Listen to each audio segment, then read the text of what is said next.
بسم اللہ الرحمن الرحیم۔ السلام علیکم۔ روشن ٹی وی میں خوش آمدید۔ پاکستان تحریک انصاف نے 9 اور 10 محرم کے بعد ملک گیر احتجاج کی کال دے دی ہے۔ یہ احتجاج کیا ریزلٹس لے کر آئے گا اور گورنمنٹ کو اس احتجاج سے کیا بے چینی ہے، یہ ہم آپ کو بتائیں گے اس ویڈیو میں۔ انڈیا اور اسرائیل مل کر پاکستان پر اٹیک کرنے والے ہیں۔ انڈیا اور اسرائیل کی اصل میں پلاننگ ہے کیا اور یہ کب اٹیک کریں گے، یہ بھی ہم آپ کو بتائیں گے اسی ویڈیو میں۔ تو سٹے ٹیونڈ، روشن ٹی وی کو لائک کریں، سبسکرائب کریں اور بیل آئیکن پر ضرور کلک کریں۔ تو بات کریں گے پاکستان کے خلاف اسرائیل اور انڈیا کے گٹھ جوڑ کی۔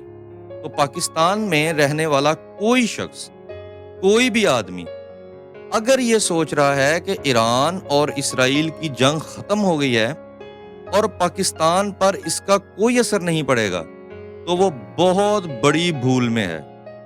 ماڈرن ڈپلومیسی ایک مشہور و معروف ویب سائٹ ہے۔ اس ویب سائٹ پر ایک آرٹیکل شائع ہوا ہے جس کی ہیڈنگ ہے کہ once Israel defeats Iran, Pakistan is next. یعنی ایک دفعہ اسرائیل ایران کو شکست دے لے، اس کے بعد پاکستان کا نمبر ہے۔ اس آرٹیکل کو لکھنے والا کوئی عام صحافی یا معمولی بندہ نہیں ہے۔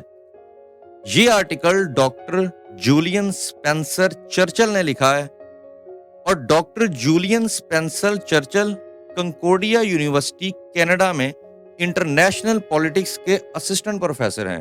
یہ ایک بہت بڑی پرسنالٹی ہیں۔ انہوں نے لکھا ہے کہ اسرائیل ایران کو نیوکلیئر طریقے سے بے اثر بنانے کے بعد پاکستان کو اپنے اگلے ٹارگٹ کے طور پر دیکھ رہا ہے۔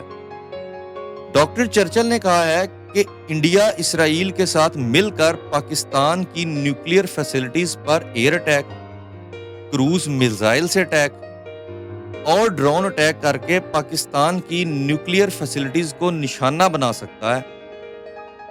ان اٹیکس کے لیے اسرائیل انڈیا کے ایئر بیسز کو استعمال کرے گا اور پاکستان کی ایٹمی تنصیبات کو تباہ کرنے کی کوشش کرے گا۔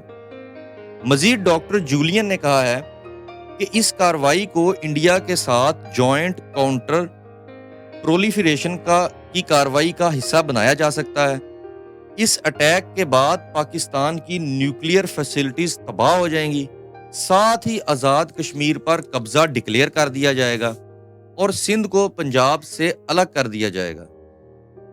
اس کے ساتھ ہی بلوچستان کو علیحدہ ریاست ڈکلیئر کر دیا جائے گا۔ دیکھیں، ایران کے بعد صرف پاکستان ہی اسلامی ایٹمی طاقت بچتا ہے۔ اسرائیل پاکستان کو اپنے لیے ایک نیوکلیئر تھریٹ سمجھتا ہے۔ اسرائیل کو کسی اسلامی ایٹمی بم کا تصور ہی خطرناک لگتا ہے، چاہے وہ بم استعمال ہو یا نہ ہو۔ اسرائیل اس طرف سوچنا ہی نہیں چاہتا۔ پاکستان نے فلسطین کے مسئلے پر ہمیشہ دو ٹوک موقف اختیار کیا ہے اور اسرائیل کو کبھی تسلیم نہیں کیا۔ اسرائیل کو یہ ڈر ہے کہ پاکستان کے ایٹمی ہتھیار کسی دن امت مسلمہ کے نام پر ایران یا حماس جیسے گروپس تک نہ پہنچ جائیں۔ انڈیا کے اسرائیل کے ساتھ ملٹری کی سطح پر تعلقات کافی گہرے ہیں۔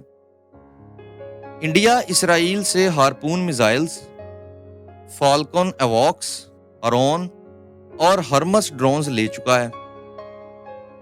اب دراصل انڈیا بھی یہ چاہتا ہے کہ پاکستان کے نیوکلیئر ایسٹس کو کمزور کرنے کا موقع ملے تاکہ انڈیا بھی خطے میں اپنی برتری کو مضبوط کر لے۔ اب بات کریں گے پاکستان تحریک انصاف کے احتجاج کی۔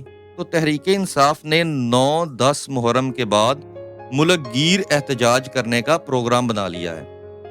علیمہ خان نے کہا ہے کہ عمران خان نے احتجاج کے لیے ایک پراپر پلان دے دیا ہے جس کو کمانڈ سلمان اکرم راجہ کریں گے۔